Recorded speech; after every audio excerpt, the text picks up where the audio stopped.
Hello doll friends, this is Michael Canadas with the Grovian Doll Museum and the Carmel Doll Shop. We are now in our, I think it's the 5th installment of our Kestner program.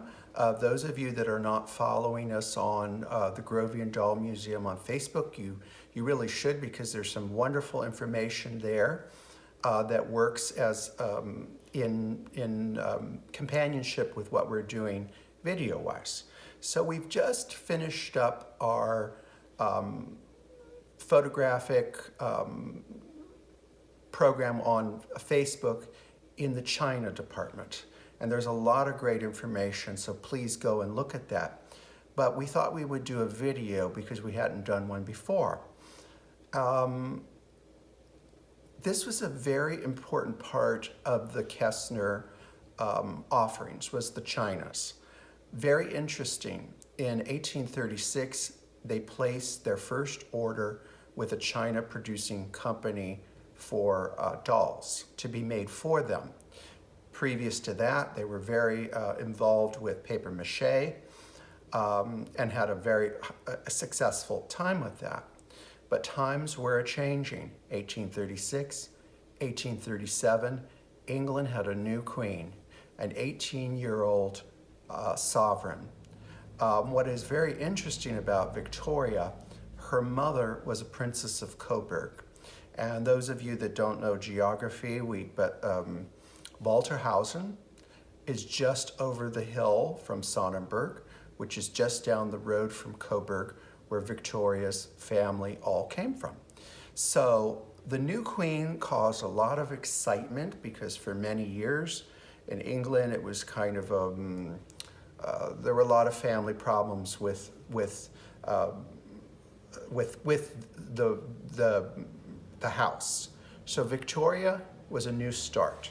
So the first thing you have to do, now I'm not saying that this is absolutely a Kestner doll that could have been made for them, but it could have. So here what we have is really what Victoria looked like in 1836-37 as she became the queen. And now she was 18 years old. It was very exciting to have youth and vitality. So we have to ask ourselves, Kestner Company was very well established. They approached a porcelain making company to make dolls for them. A lot of people don't really understand in making dolls, the most important person in the whole operation is the mold maker, the person that makes the molds. So what the Kestner Company brought to the table was that they had the molds. And I want to show you, we're not going backwards, but here are some paper mache examples that I have for various reasons. Now here we have probably about 1838 to 40, what we would call a bun china. And if you notice, here we have the tiniest paper mache I've ever seen on a leather body. It's the identical mold. You could almost see all of the hair, the part. You probably can't get it on camera, but it is there. It's identical. Now, here's some more proof of that. Here's a bigger version. And this one has a little bit better modeling. But you can see that they didn't have to reinvent the wheel by having a new sculptor make molds for them. They already had them. So as long as you have the master mold, you can put it into production for paper mache, china, wax, whatever you like. So in 1858, so for quite a while, they were ordering the china parts off-site. In 1858, the Kestner widows, and those of you that have followed this telenovela, the king of Dollmakers, Kestner, had two wives, one ex-wife and one current wife when he died. The two ladies got together and they took over the company. And in 1858, they bought the porcelain company that produced the heads, which was a very smart move because Walterhausen had a railroad line put in. Nuremberg was one of your major centers for distribution, so they could get their pieces to market. Now, that taking over the company really caused an explosion of things that they could do. And here we have some wonderful, these are from their catalog. And you can see that we could wonder, is this molded or is this wigged? It really could be either one. It doesn't show them with a bald head, which we would call the Biedermeier era. I have had a couple fingers wagging at me that I didn't know what the Biedermeier era was. The Biedermeier era is technically from 1815 to 1848, but it's fluid. It's not an era like, say, the Victorian era. It's an aesthetic. And of course, the Victorian era is named after a queen. The Biedermeier era is named after a mood, a concept. So this doll, I'm going to show you next, kind of follows very close to the line drawings from the Kestner catalog. And you can see she's got an amazing wig. I believe that the Kestner company really had some very proficient wig makers. I mean, this is very professionally done, and their later on work, they had great wig makers. But you can see through the wear in the back, she's got that bald head, and that there's the black spot. Now, when early researchers and the people that wrote books, say 80 years ago on dolls, when they saw that spot, it really reminded them absolutely of the Biedermeier era. Now, I think that doll, if we went by the costuming, it would probably be about 1870. This doll is quite a bit earlier and would absolutely be considered a doll from the Biedermeier era. So you can see where early researchers would come up with that. Now, I'm at the place that I want to communicate with you. And if I said to you, a Biedermeier china, whether it's right or whether it's wrong, technically, you have a visual in your head. We're talking about a bald-headed doll with a black spot, which here would be a very good example of that it would be called a Biedermeier. Now, not saying that this is from 1848, this is much, much later, but it's a type. There's nothing wrong with using a type.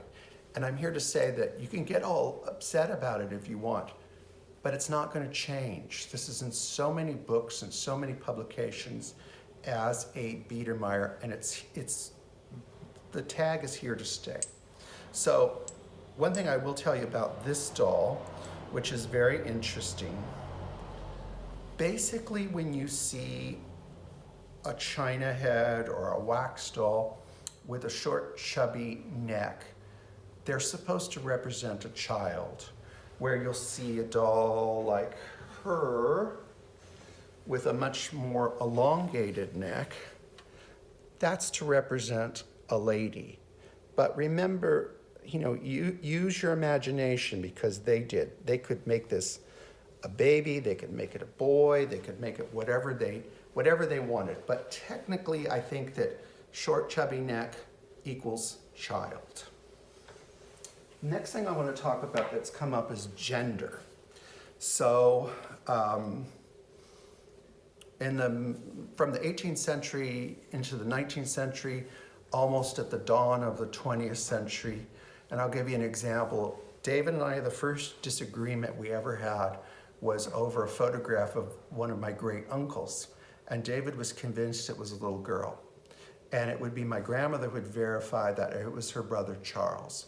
Long curls, baby dress, looked just like a little girl, as pretty as it could be.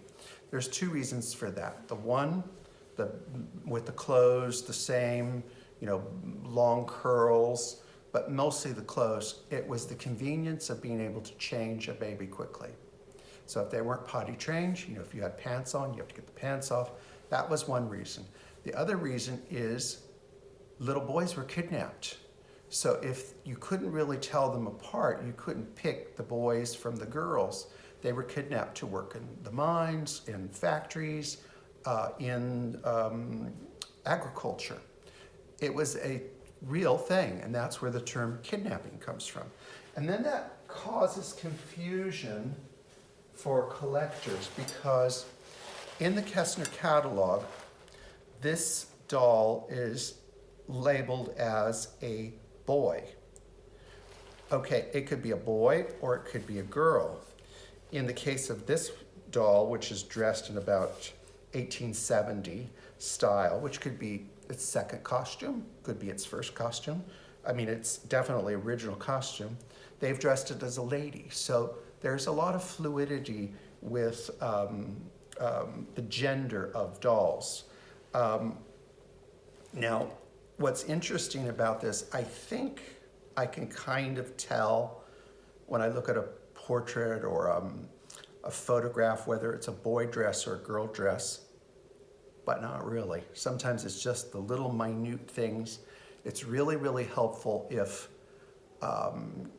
you know, the image is with, say, a toy horse or something like that. That kind of gives you some gender assignment.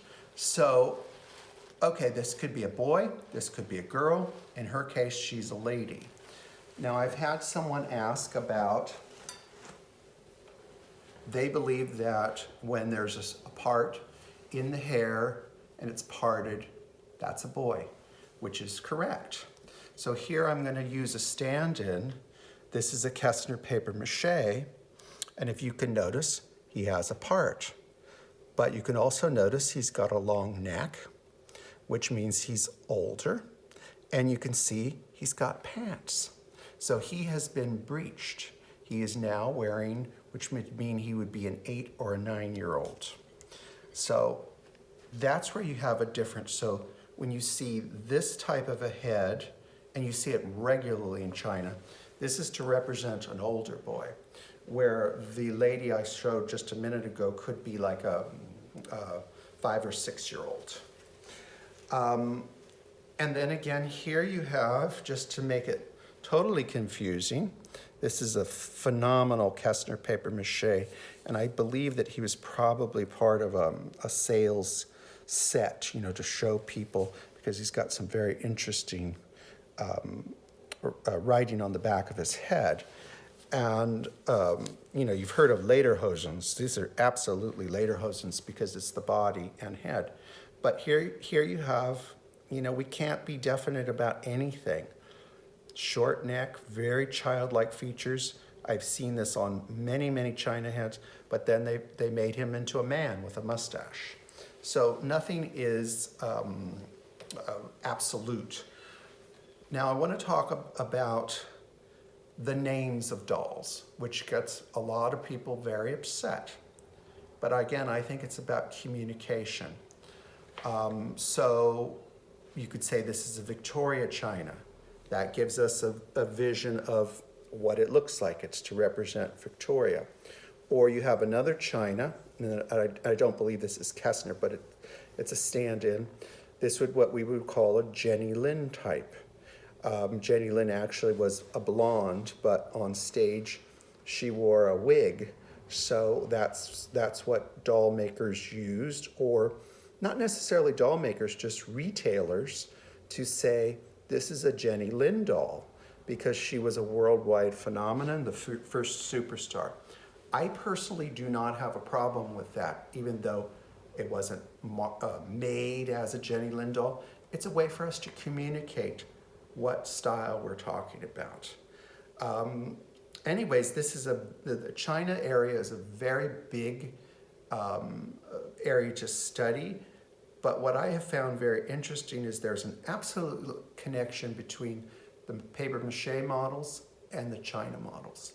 Of course, how they're made, that does change, but when they're actually, before they're fired, there's a lot of similarities between the paper mache and the china. Anyways, friends, I hope you enjoyed this segment, and we will be back for more Kestner, King of Doll Makers. Bye-bye, doll friends.